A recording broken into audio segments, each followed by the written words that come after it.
para continuar en esa PIP ideal que vamos a programar en un paciente crítico. La manometría esofágica es, una, es un instrumento eficaz, no está al alcance en todas las unidades, no contamos con esos elementos. Sin embargo, es muy interesante empezar a abordar por qué en muchas unidades sí se cuenta con estos insumos, y que me parece interesante conocerlos en profundidad.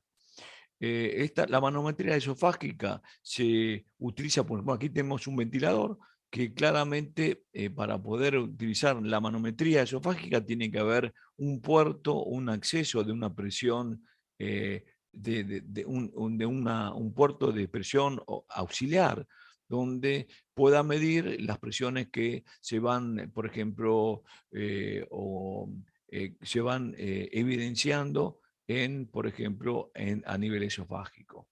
Hay diferentes ventiladores que tienen ese puerto auxiliar de presión y distintas formas de conexión, ¿sí?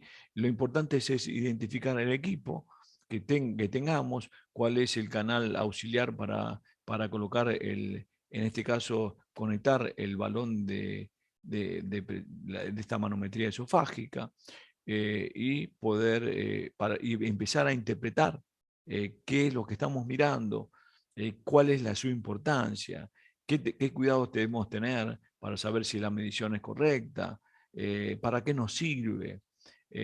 Bueno, todas estas cosas las vamos a analizar.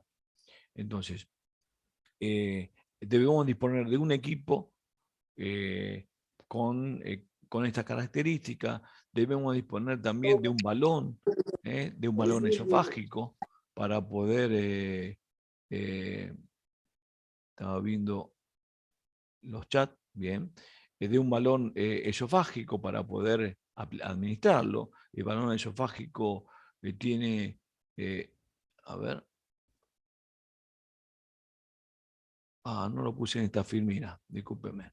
Bueno, el balón esofágico es una sonda nasogástrica, como si fuese una sonda nasogástrica que tiene un balón para insuflar, bueno, que se insufla en el esófago. Vamos a ver, por ejemplo, aquí tenemos el sitio, aquí podemos ver, aquí tenemos un bronquio derecho e izquierdo, y aquí está el esófago.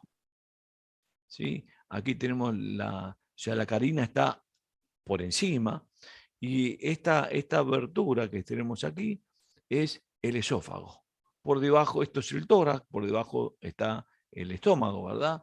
Esta es el esófago. El esófago es compresible, es un órgano que se colapsa y que está próximo a las pleuras.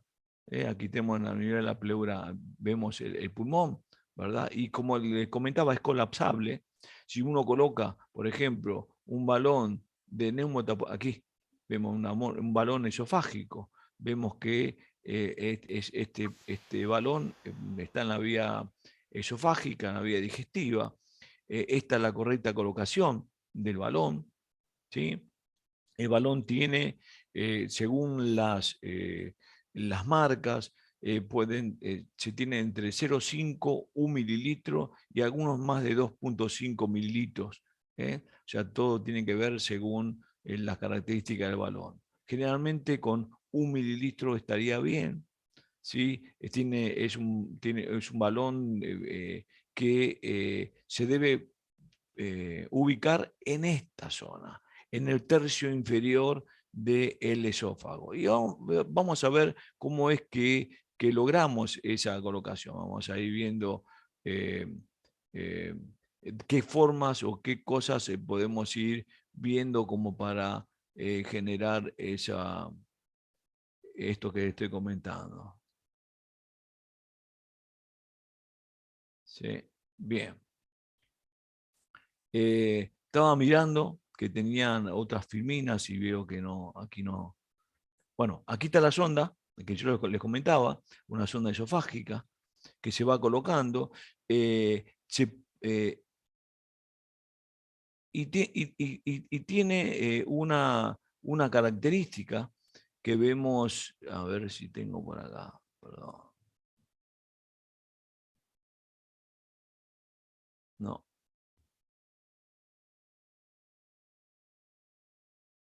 Bien. Y tiene una característica que genera, por ejemplo, aquí vemos una presión inspiratoria máxima, en modo, aquí estamos en, esto pareciera ser una curva de presión, un modo de presión. Aquí se ve la curva presión-tiempo. Aquí se ve la presión esofágica, que es, que es lo que va a medir la presión en el esófago, que es ese balón que está colocado en la zona que yo le comentaba. Es importante evaluar la ubicación, y ahora vamos a ir, ahora yo le voy a comentar. Y aquí tenemos la presión transpulmonar. Esa presión transpulmonar, eso que hablábamos inicialmente bastante sobre cómo de forma teórica en la primera clase, de fisiología respiratoria, después estuvimos viéndola en otras instancias, esa presión transpulmonar es importantísima en cuanto a la interpretación para cuando hablamos de presión esofágica. La manometría esofágica o la presión esofágica es un susodicho, es como si fuese la presión pleural. O sea, aquí, yo coloco el balón a esta zona, puedo medir lo que sucede a nivel de la pleura. Entonces, la presión esofágica sería lo mismo que decir la presión pleural. Hay un micrófono. Por favor, tener cuidado con los micrófonos, está siendo repetitivo ello, para no quitar, desactivarlo, por favor tengan cuidado. Fantástico. Bueno, aquí estamos, entonces que el balón esofágico es un sinónimo, un susodicho de la presión pleural. Entonces, dicho esto, ¿sí? Podemos identificar aquí, vemos la presión esofágica y aquí vemos el flujo y aquí vemos la presión. ¿Sí? En esto, en el equipo. Ahora, ¿cómo sabemos que el balón está bien colocado o está bien ubicado? Bueno, se reintroduce la sonda nasogástrica, es específica, que tiene un balón para insuflar. Les voy a pasar en una imagen, la verdad que no pensaba que lo había puesto y no. Esa sonda nasogástrica se conecta al ventilador y genera una curva, que es una presión auxiliar, genera una curva. Inicialmente la curva no tiene esta característica, la curva es lineal. En la medida de que se introduce, se fija o se mide como si fuese una sonda nasogástrica, desde la nariz hasta el pabellón de la oreja y hasta el apófisis sifoides, como si fuese una sonda que ingresaría al estómago, ¿verdad? Se coloca la sonda, se insufla el balón con 1 mililitro, ¿sí? De aire, ese balón está insuflado, previamente antes de colocarlo se prueba de que está íntegro ese balón, ¿sí? Como si fuese el tubo endotraqueal que se insufla para ver que el balón de neumotaponamiento está íntegro, está sano. Se hace lo mismo con la sonda para medir la presión esofágica. Entonces se insufla el balón previamente con 1 mililitro, se fija que esté sano, se desinfla, se lubrica, se introduce según las mediciones que hemos hecho, se insufla el balón y se va retirando el balón. Cuando comienza a medir la presión, justamente a nivel pleural, esto se va a elevar ¿sí? Y cuando esa elevación tienen estas oscilaciones que se refieren a que coinciden con las presiones, Licenciada es Flor. una zona, digamos, sería está bien colocado el balón esofágico. O sea, debe incrementarse la presión y mostrar pequeñas oscilaciones que coincidan con la presión de trabajo. Esto siempre hablamos de un paciente de manera inicial que está con una sedación profunda.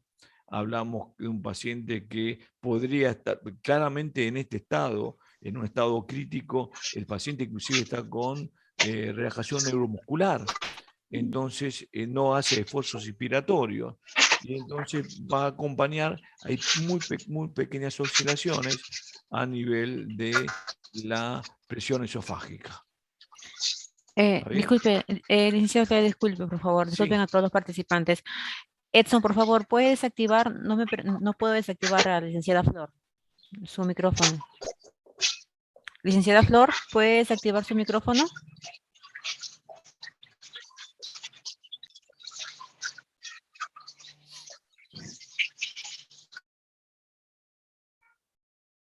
Ok, licenciada Claudia. bien, fantástico. Bien, entonces estábamos con la colocación del balón esofágico. O sea, vimos que entonces se insufla, se va retirando y cuando comienzan las oscilaciones que responden a las presiones, así como estamos viendo, podemos decir que está en la ubicación correcta. La ubicación correcta es el tercio inferior del esófago. Entonces, aquí ya están midiendo la presión esofágica.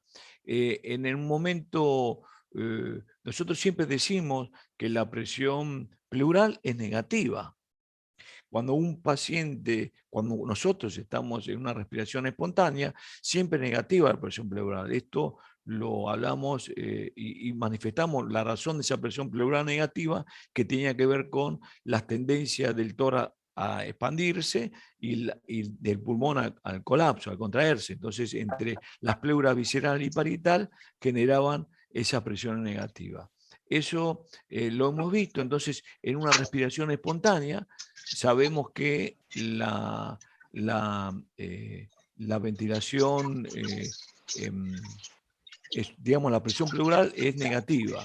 La presión esofágica, teniendo en cuenta que es exactamente lo mismo, tenemos dificultades de vuelta. ¿Flor? Bueno. Licenciado Claudio, se va a proceder a quitar los micrófonos en un momento. ¿Cómo no? Gracias. Bien. Entonces, perdón la interrupción. Bien, entonces, claramente decimos que la presión, en este caso esofágica, debe ser negativa. Si decimos que la presión esofágica, aquí, teniendo una respiración espontánea, sabemos que las presiones pleurales son negativas y la presión esofágica es dicho, es como si fuese la presión pleural. Entonces, esta presión es negativa también, ¿está bien? En una respiración espontánea. Pero cuando trabajamos con una presión positiva, cuando la máquina entrega la presión para insuflar el pulmón, y este tiene que no solamente insuflarse, sino que desplazar, por ejemplo, el diafragma en las vísceras abdominales. Entonces hay una presión positiva que genera que una expansión, esa propia presión positiva intratorácica, y que ya deje de haber esa tracción pleural, parietal, para expandir, que eso es producto de la musculatura de la bomba respiratoria, y ya no lo hacen, pues entonces la única presión que existe es la presión intratorácica, que expande el pulmón hacia afuera, no solamente el pulmón, sino el tórax. Entonces esa presión negativa que se ejerce en las pleuras, deja de ser negativa y pasa a ser positiva ahora por la presión que genera el tórax hacia la expansión, hacia la expansión pulmonar. Entonces, en la ventilación mecánica, con presión positiva, y sin que el paciente realice esfuerzos inspiratorios, siempre la PES, que es la presión esofágica, sinónimo de presión pleural, es positiva. Entonces aquí vemos una PES de 9.5 centímetros. ¿Está bien? Bien, y entonces, y volviendo a ver, ¿y cómo fijamos? Si decíamos que estamos tratando de fijar, usar la PES, la presión esofágica, entendiendo la presión transpulmonar, ¿cómo la utilizamos para fijar la mejor PIP que decíamos? Y bueno, recordemos las presiones transpulmonares, y decíamos, por ejemplo, aquí tenemos una PIP de 11, que es la que tenemos seteado aquí. Aquí tengo seteado una PIP de 11.1, ¿sí? Aquí está, al fin de la aspiración, una PIP de 11. Aquí está cerrada la válvula exhalatoria, ¿sí? PIP de 11. Y tengo una PES, aquí, una PES, perdón, aquí, una PES, esta es la imagen que estamos viendo, una PIP de 11, una presión esofágica o pleural de 9.5, aquí se ve, ¿sí? Que no tiene que ver con lo máximo de la curva, sino la parte baja, estamos viendo no la expiración, sino la expiración, por eso estamos viendo la parte baja, que marca el equipo 9.5, que es la presión auxiliar, que está midiendo la PES, 9.5, y entonces vamos a lo que es la presión transpulmonar, ¿sí? Presión transpulmonar era la presión alveolar 11, menos la presión pleural 9, 11, menos más 9 es más 2. O sea que la presión transpulmonar con una PIP de 9 nos da más 2 centímetros. Y aquí está, ¿no? 11.1 menos más 9.5, la presión transpulmonar es más 1.6, muy similar a lo que hemos visto. Y entonces, ¿cuál era la importancia de la presión transpulmonar positiva? Recuerden que la presión transpulmonar positiva es o está buscando o manifiesta que el pulmón está abierto. Cuando la presión transpulmonar es negativa, se produce colapso. Normalmente nosotros hablamos de una presión transpulmonar de 5 centímetros, y que hicimos los cálculos cuando hablamos de presión transpulmonar normal, ¿verdad? Si yo tenía por ejemplo, aquí una presión alveolar, supongamos de 0, ¿no? Que era al fin de la inspiración o al fin de la exhalación, se igualan las presiones de la atmósfera al alvéolo, presión 0. 0, que es la presión alveolar, menos 10 o menos 5, que era la presión pleural, era negativa. Esto se hacía, si tengo 0 aquí, menos 5, menos por menos más 5, o sea, la presión transpulmonar era 5. Esto es lo que hablábamos de una presión transpulmonar normal. Entonces, siempre la presión transpulmonar es positiva, y esto tiene que ver para permitir ese pulmón abierto. Por eso hablamos a veces de PIP fisiológica de 5 centímetros, ¿verdad? Tiene que ver con esto. Entonces, si está sobre el 0, la presión transpulmonar nos está marcando que el pulmón puede estar está abierto, ¿verdad? Acá hablamos de una presión transpulmonar, y aquí otro ejemplo. Tenemos una PIP de 4.2, supongamos que era la PIP que inicialmente comenzamos, una PIP de 5, profiláctica y todo más que decimos. Y vemos que en la presión esofágica tiene más 6. Aquí, esto es lo que marca el equipo, más 4.2, más 6.4, y de esta presión alveolar, que es al fin de la aspiración, 4.2 más menos 6.4, que es la presión pleural, que es la esofágica, en este caso, me da menos 2.2. Y aquí se ve que la presión transpulmonar es menor a 0, con lo que significa que ese pulmón al fin de la expiración se colapsa. Entonces, ¿qué tengo que hacer? ¿Qué tendría que hacer? A ver aquí. ¿Quién quiere poner en el chat? En este caso, cuando tengo la presión transpulmonar negativa, ¿cómo mejoro?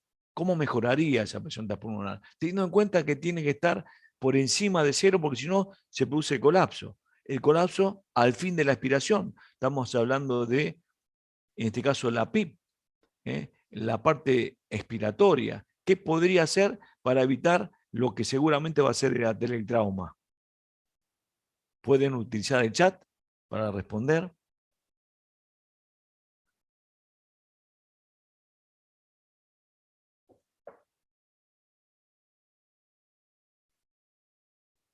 ¿Están pensando?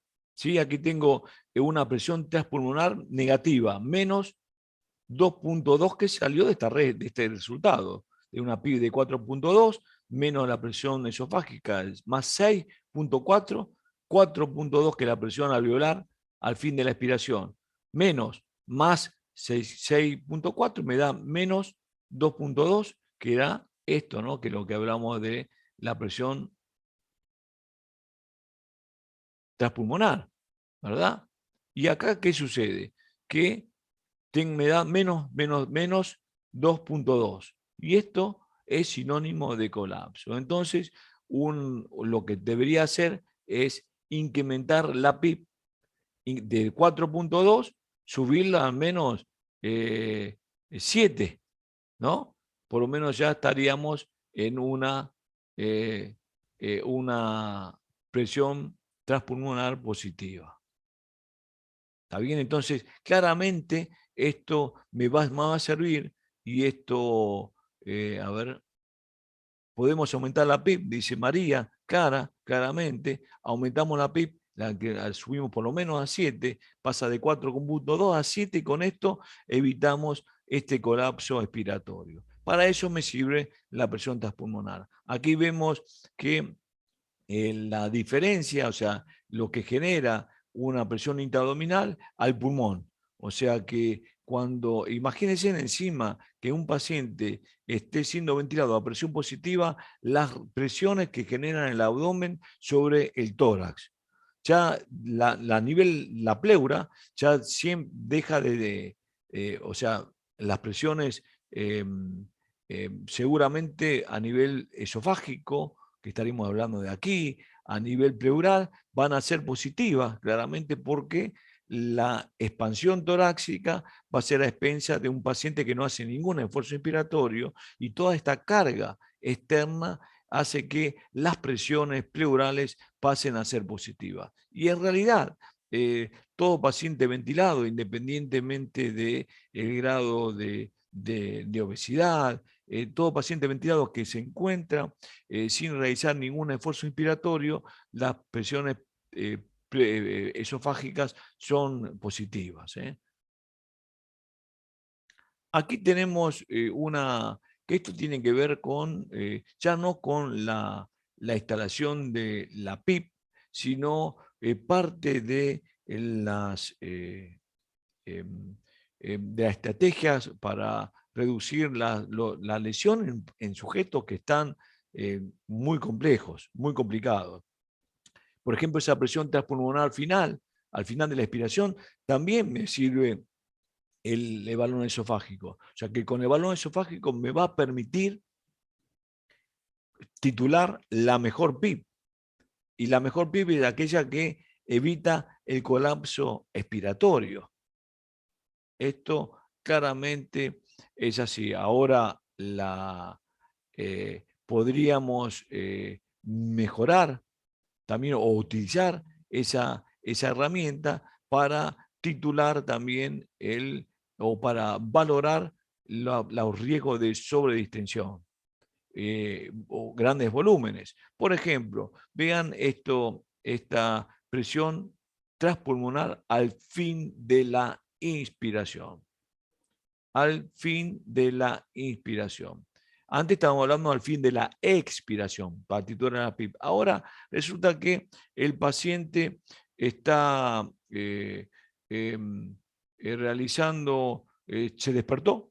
Por eso es muy importante, para proteger el pulmón de un paciente que está distresado en la fase aguda. Siempre estamos hablando en la fase aguda, no cuando el paciente va a camino a la desvinculación, al destete. No, en la fase aguda es importantísimo que el paciente no realice esfuerzos inspiratorios. Los esfuerzos inspiratorios generan o pueden generar un incremento de volumen. ¿En qué áreas? En las áreas que están ventiladas, en las áreas que están reclutadas. Y esto puede ocasionar o puede llevar a un exceso de volumen, un volutrauma que no nos podemos permitir. Entonces, el paciente que está en grado severo de estrés no debe realizar esfuerzo inspiratorio. Miren lo que sucede con la presión transpulmonar cuando realiza esfuerzo inspiratorio. Recuerden que hay alvéolos que están abiertos y otros colapsados. Entonces, los que están abiertos son los que van a generar una mayor compromiso en cuanto a volumen, porque el aire va a ir hacia ese alvéolo abierto. Entonces, supongamos que el paciente se despertó o hizo un esfuerzo inspiratorio y la presión alveolar, y por ese esfuerzo que se incrementó, más 20. Hizo un esfuerzo inspiratorio, recordemos que el pulmón está rígido, pero aún en ese esfuerzo inspiratorio, en los alvéolos que generó volumen, puede ser que que alcancen un grado de presión intraalveolar de más 20. Que esto lo medimos, se puede medir. Y aquí tenemos una presión esofágica de 12. Veamos qué sucede, veamos si hacemos el cálculo, por ejemplo. Más 20, esto es al fin de la inspiración, más 20, que es el volumen, menos más 12, nos da un valor de más 8, o sea que nos da un valor positivo al fin de la inspiración que podría ser normal, que podría estar dentro de es positivo. Vamos, aquí lo podemos ver, por ejemplo, en esta primera parte, esta es la presión, ¿sí? Esta es la presión esofágica, ves que coincide con la presión. Aquí tenemos una presión más 20, que era la presión aquí, a nivel alveolar. Tenemos una presión esofágica más 12, que estamos hablando aquí. Entonces, si hacemos la presión transpulmonar, nos va a dar aquí más 7.4, que era este valor que ya vimos.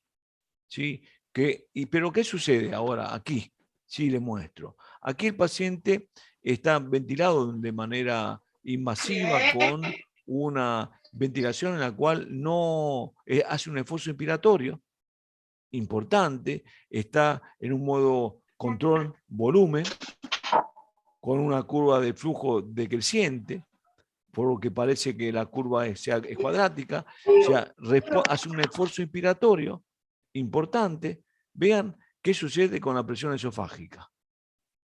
La presión, el volumen se mantiene constante, ya sabemos que el flujo en un modo volumétrico es constante, no se modifica ante el esfuerzo del paciente.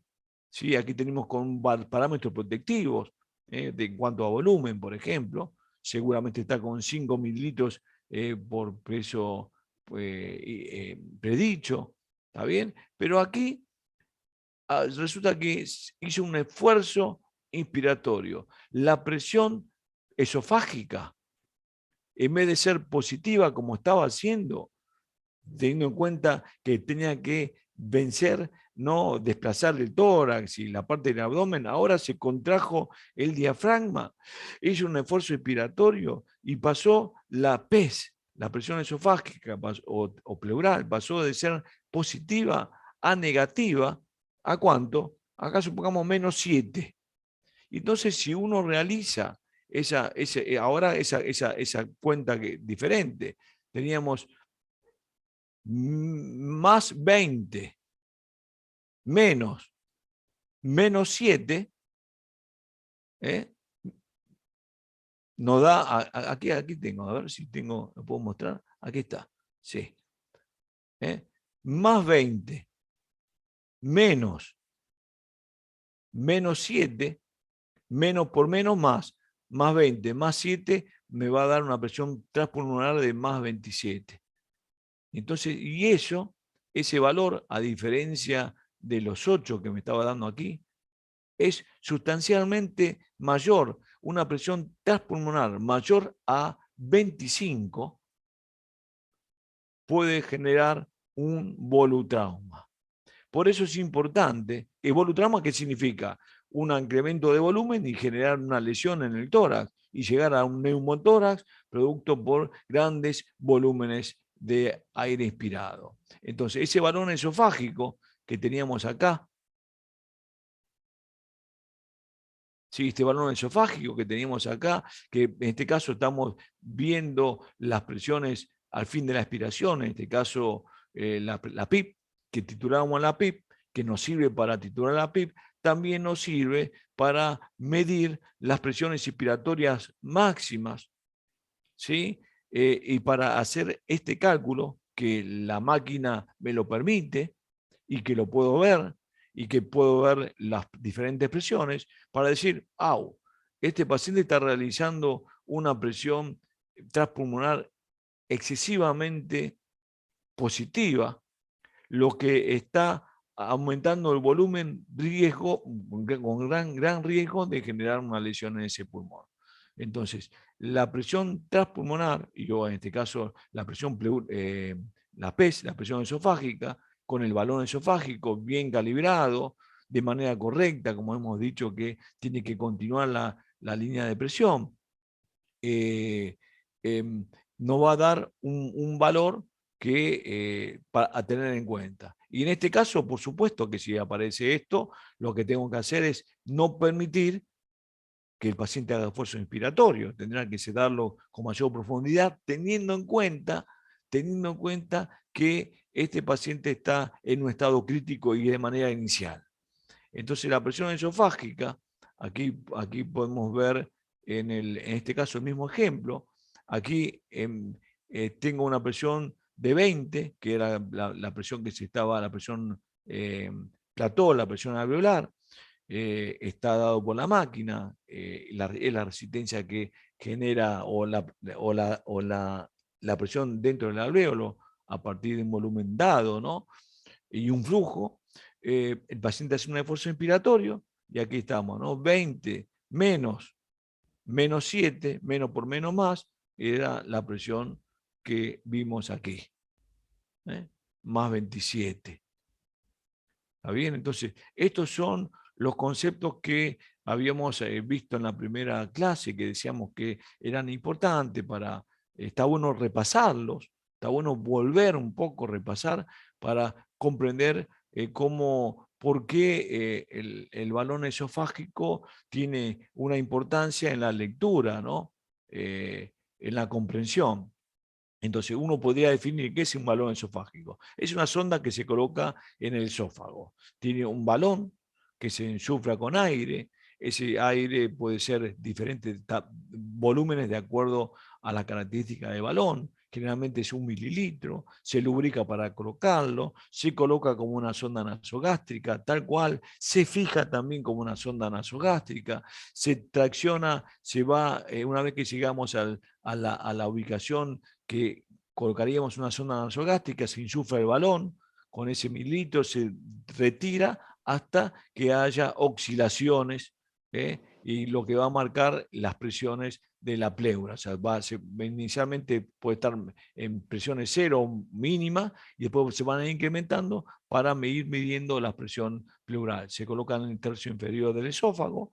¿Sí? Una de las posibilidades también es que estando no ventilando al paciente, estando con la máquina en stand-by, o sea, sin realizar un esfuerzo inspiratorio del paciente, uno se posiciona sobre el tórax con las válvulas cerradas sin generar ninguna inspiración, mueve, comprime levemente el tórax y la presión de la vía aérea y la presión esofágica van a coincidir con los movimientos del tórax cuando uno se posiciona sobre la pared del tórax, cuando el paciente no hace ningún esfuerzo expiratorio y está las válvulas de la máquina cerrada, no está realizando ninguna, como si tuviese una apnea, ¿verdad? Bien, aquí podemos apreciar diferentes esfuerzos inspiratorios en cuanto a la presión esofágica, ¿no? Aquí tenemos una presión de 20, está realizando mínimos esfuerzos, ¿sí? Aquí vemos que se profundiza de 20 a 10, y aquí vemos todavía de 20 a 0, vemos que está haciendo grandes esfuerzos inspiratorios. Y aquí claramente va a impactar en los volúmenes que alcanza el paciente, y o en la capacidad o en las deformaciones que suceden en ese tórax, en ese pulmón. Entonces, vimos la manometría esofágica para titular la PIP y también la vimos para reducir los riesgos de exceso de volumen en cuanto al volutrauma a partir de la presión inspiratoria máxima relacionada a la presión transpulmonar, que no debería ser mayor a 25 centímetros. La tomografía por impedancia eléctrica también es importante, se toma en cuenta, en consideración, vamos a verlas. Aquí tenemos un equipo conectado a un equipo de tomografía por impedancia eléctrica, vemos las formas, ¿sí?, que se generan, que tienen que ver con zonas aireadas, ¿sí? Vemos diferentes imágenes. Si aquí vemos este pulmón sano, tiene que ver con, se coloca, por ejemplo, aquí vemos cómo se coloca, tiene electrodos,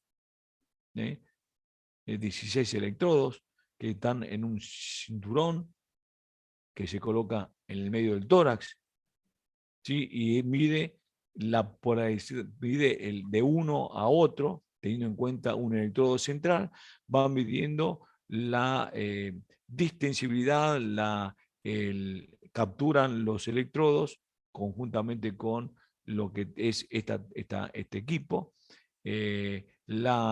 cómo va ventilándose y lo transforman en imagen, ¿sí? Aquí vemos un pulmón sano, vemos que en la integridad del pulmón se ve lo azul, ¿sí? Lo más blanco es más, como que hay mayor presión, ¿sí? Lo azul es lo bien ventilado, ¿sí?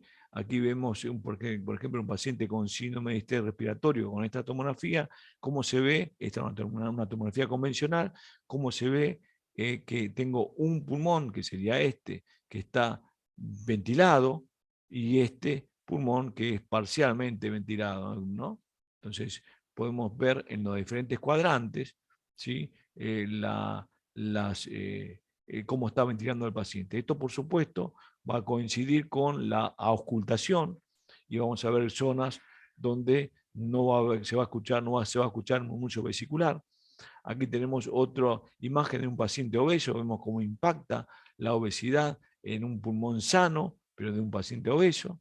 Y aquí vemos diferentes maniobras de reclutamiento, o sea, maniobras que se van realizando, que están bastante discutidas, que son riesgosas y que son presiones que se van administrando en la vía aérea por tiempos prolongados, por ejemplo 40 segundos, esto se hace con un paciente que no realizando esfuerzo. Hay diferentes maniobras.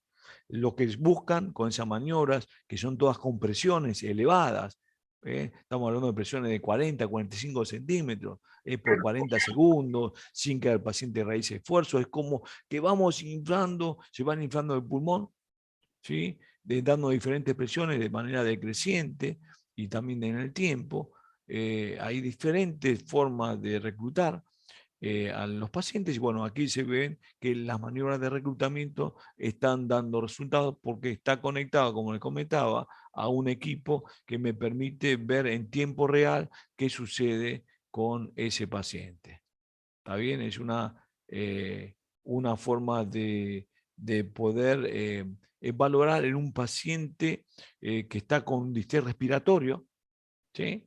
Complejo, de por sí por su propia patología, y evitamos generar mayor lesión procurando la mejor ventilación con los mejores parámetros. También también hice una mención muy rápida, el ultrasonido pulmonar, que se está utilizando con gran evidencia en algunas instituciones, y esto tiene que ver con ese ultrasonido, que es un ecógrafo, que se va viendo las zonas mejores ventiladas. Esto genera o debe trabajarse, genera diferentes interpretaciones. El equipo tiene que estar conformado, bien entrenado, no es muy sencillo, pero lo concreto es que es una herramienta que bien utilizada, no es invasiva, lo mismo que la tomografía por impedancia eléctrica, se puede utilizar al pie de la cama, pero genera diferentes interpretaciones, y eso por eso todavía por el momento no es de lo más utilizado. Es como para trabajar, se va a ir trabajando en el tiempo.